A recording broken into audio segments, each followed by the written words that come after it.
So here we are, picking up yet another VW T25.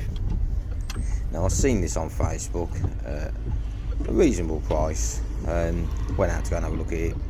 Realised there's quite a bit more rust on it than I initially thought, and managed it in the end of getting it at a very good price. Now it quite clearly needs both of the seals doing, rear wheel arches, the top of the wheels, the front drive wheels, possibly a small bit on the guttering near the rear, and a little bit on some of the panels, and another big project.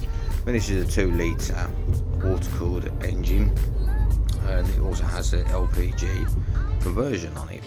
A little bit better than my last one spec wise. As you can see here, I've got the 2 of them parts up together, and over the next couple of days I will do a walk around video, obviously once I've inspected it properly, and hopefully you guys are about to watch me slowly convert it, and hopefully we will both be able to actually share some tips and some advice.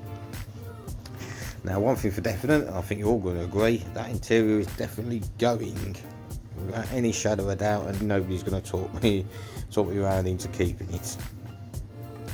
And the plan will be to obviously go more modern, but try and keep it in keeping with the era of the van.